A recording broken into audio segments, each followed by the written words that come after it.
सबसे आम चिकित्सा चिंताओं में से एक जिसके बारे में कम ही बात की जाती है वह है पुरुषों में पाइल्स। पाइल्स, बवासीर या बवासीर, मलाशय क्षेत्र में त्वचा के अंदर या नीचे पाए जाने वाले सूजी हुई रक्त वाहिकाएं और ऊतक होते हैं।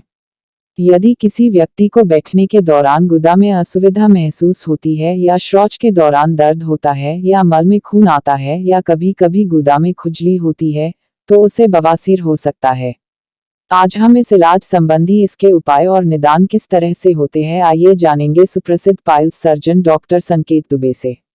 वर्ल्ड पाइल्स डे पर एक खास संदेश। Sure care multi speciality hospital, Vishwakarma Nagar, Manewada road, Tukdoji cancer hospital के सामने, नागपुर।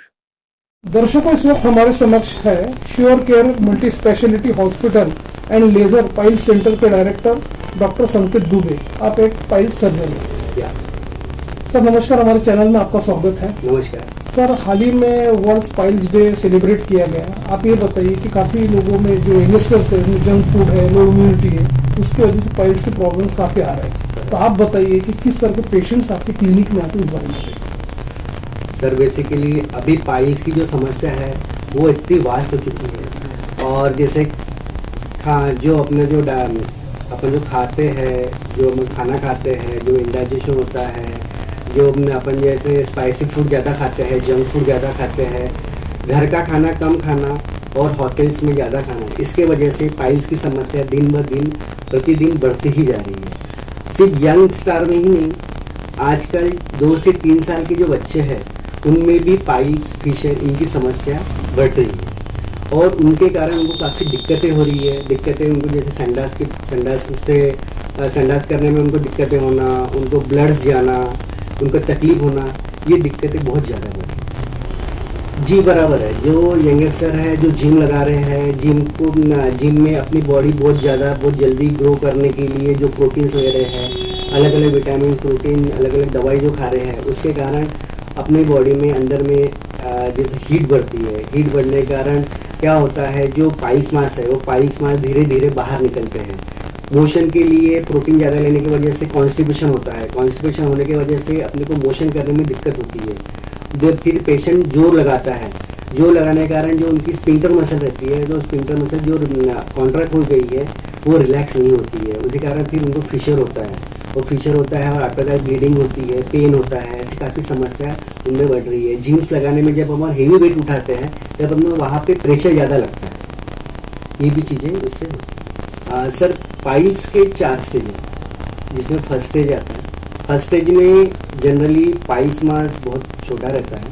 फर्स्ट जो उसमें पाइल्स मास में जो अपनी दवाई से भी उसमें ट्रीटमेंट होता है। देन उसके बाद कई पेशेंट रहते हैं कि जो कंटिन्यूशन में ट्रीटमेंट नहीं कराते, कभी पेन हो गया है, दवाई ले लेंगे, फिर से तकलीफ होती है, फिर वो बढ़ते जाता है, फिर सेकंड स्टेज आती है। सेकंड स्टेज में पाइल्स थोड़ा बढ़ जाता है।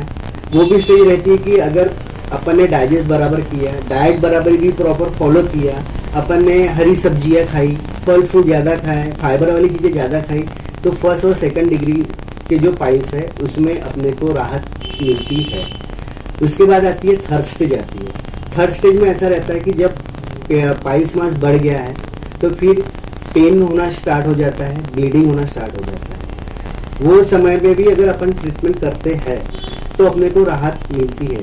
लेकिन कई बार फोर्थ स्टेज में पेशेंट जब जाता है तो पाइल्स मास बाहर आता है लेकिन अंदर नहीं जाता है। थर्ड स्टेज में बाहर आता है और मोशन के बाद अंदर चले जाता है, लेकिन फोर्थ स्टेज में बाहर आने के बाद वो अंदर नहीं जाता है, उसको हाथ से अंदर धकेलना पड़ता है। ऐसी स्थिति में अपने को दवाई के साथ, डाइट के साथ, कभी कभी सर्जरिकल ट्रीटमेंट की भी ज़रूरत पड़ती है। उसमें जैसे कि अभी बहुत वेरियस और वास्ट सर्जरीज और अलग अलग टाइप की सर्जरीज अभी उपलब्ध हैं। उसमें क्षारसूत्र होता है, सिटॉन थेरेपी आती है, उसमें लेज़र आता है, उसमें स्क्लेरोथेरेपी आती है। ये अलग अलग टाइप की जो सर्जरीज है, अलग अलग प्रणाली, अलग अलग स्टेज की जो पाइल्स पेशेंट है उसमें वो अपन कर रहा है। जो धूम्रपान करते हैं, जो निकोटीन का सेवन करते हैं, जो ड्रिंक करते हैं, ऐसे पेशेंट में पाइल्स, फिशर और फिस्टुला का प्रमाण जो है वो नॉर्मल पेशेंट से कई गुना ज़्यादा बढ़ता है, क्योंकि तंबाकू और सिगरेट में निकोटीन रहता है। निकोटीन के वजह से जो पाइल्स मास आते हैं या फिशर है तो उसमें जो जख्म होती है वो हील नहीं होती है, हील होने में तकलीफ होती है। ऐसे में उनको बहुत सारी परेशानियों की दिक्कत करनी पड़ती है। सबसे पहले हेल्दी लाइफस्टाइल रखना बहुत ज़रूरी है मेरे दर्शकों। उसके साथ साथ फाइबर वाली चीज़ें, डाइट, फ्रूट्स, ये चीज़ें आप ज़्यादा खाइए। मिर्च, मसाला, बेसन, मैदा, नॉनवेज, इससे परहेज कीजिए। उसके बाद drink of water, plenty of water आप ज़्यादा पीजिए। अगर पाइल्स की समस्या फर्स्ट स्टेज, थर्ड स्टेज या फोर्थ स्टेज में अगर हो रही है, पाइल्स, फिशर, फिस्टुला, तो आप सीज बात ले सकते हो। हेवी चीज़ें ना उठाएं, हेवी वजन ना करें, अब शौच के जगह पे ज़्यादा जोर ना लगाएं। ये सब कुछ चीज़ें अगर करते हो तो आप हेल्दी लाइफस्टाइल जी पाओगे और पाइल्स, फिशर, फिस्टुला से आप हमेशा के लिए राहत मिला पाओगे। सर, हमारे यहाँ पे अस्पताल में हर टाइप की सर्जरीज होती है, स्पेशली लेज़र पाइल्स की हम सर्जरी करवाते हैं, साथ में सिटॉन थेरेपी करवाते हैं, क्षार सूत्र भी होता है, स्क्लेरोथेरेपी भी होती है। साथ में हमारे हॉस्पिटल में कैशलेस पेशेंट की भी सुविधा है। जो इंश्योरेंस वाले पेशेंट रहते हैं उनको हम कैशलेस सुविधा में सर्जरी प्रोवाइड करवाते हैं। साथ में उनको जो पेशेंट्स आते हैं उनके रहने की और रिलेटिव के रहने की भी हम व्यवस्था करते हैं। मैं यंगस्टर से यही कहना चाहूँगा कि हेल्दी लाइफस्टाइल आप अपनाएं। जंक फूड, स्पाइसी फूड, अगर आप जिम जा रहे हो तो प्रोटीन, हाई कैलोरीज वाले जितनी भी एनर्जी वाले जो आप जिम्स के लिए जो यूज़ करते हो, तो ये जो ड्रग्स के सेवन ना करें। उसके बाद निकोटीन ड्रिंक्स, इससे परहेज करें और जितना हो सके फाइबर डाइट आप इस्तेमाल करें ताकि आपको फिर से पाइल्स, फिशर, फिस्टुला जैसी समस्या का सामना नहीं करना पड़े।